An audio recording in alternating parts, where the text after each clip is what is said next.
Hey everyone, Teacher Lamb here. Welcome to our class today. We're about to go on a really fascinating journey.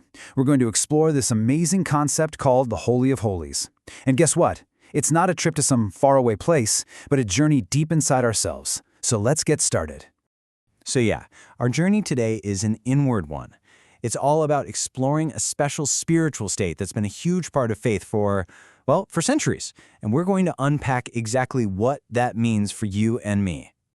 You know, the term Holy of Holies might sound a little formal or even intimidating, but it's actually a concept that's way more accessible than you might think. So let's break it down together, piece by piece. Okay, so getting into this spiritual state, it's not like buying a movie ticket, right? You can't just pay and get in. It's about cultivating a certain mindset, a certain kind of heart. Let's take a look at what that ticket really is. It's really just 3 simple steps. First, we need to be forgiven, and that's not just about receiving forgiveness, but also about forgiving ourselves. Step 2 is getting a clean heart. This just means being totally honest with ourselves about our intentions. And finally, step 3 is all about turning our focus inward, back to our own spirit. This quote from Scripture might sound a little poetic, but it talks directly about cleansing our conscience. You see, it's not about being perfect, no way. It's about being honest and sincere in our hearts. That sincerity, that's the real key to entering this special spiritual place. And check this out. This verse really highlights how important that pure heart is. When our motives are clear, when they're not all mixed up, that's when we can really connect with the divine. Seeing God here isn't about a literal vision, you know? It's about feeling a deep, real spiritual connection. So what does it actually feel like to be in this spiritual state? We know how to get our ticket, but what's the party like once we're inside? Let's explore some of the experiences people talk about when they enter the Holy of Holies. Well, it's described as an experience of just profound love and renewal. It's this feeling of being totally transformed from the inside out.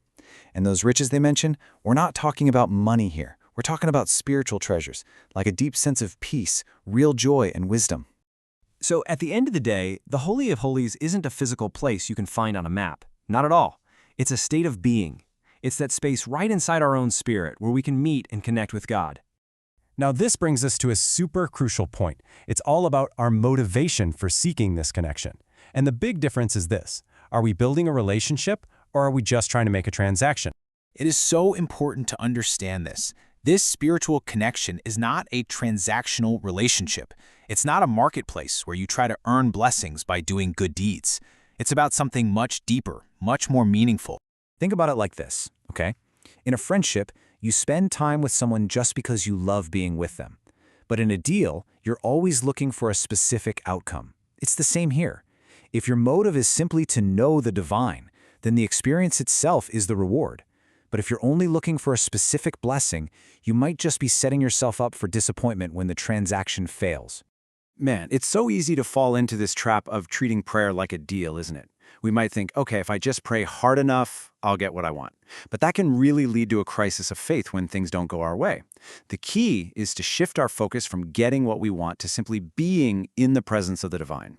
So if the goal isn't just about getting what we want, then what is the real reward of the spiritual connection? What's the real prize? The real reward is a total shift in how we see everything. When we focus on our relationship with God, we can find meaning in both the good times and the bad. The good times, they become a reason for gratitude. And the hard times, well, they become an opportunity to know God even better, to grow even closer. You see? Both are a win. It's a win-win situation. So in the end, the real treasure is the connection itself. It's about the journey, not just the destination. And believe me, shifting your focus to this can have a massive impact on your life. All right, as we wrap up our little class today, I want to leave you with one final thought to chew on. As you go about your day-to-day, I want you to reflect on your own motivations. Are you seeking a connection, a friendship, or are you looking for a transaction, a deal? The answer to that question could change everything. Thanks for joining me today, everyone.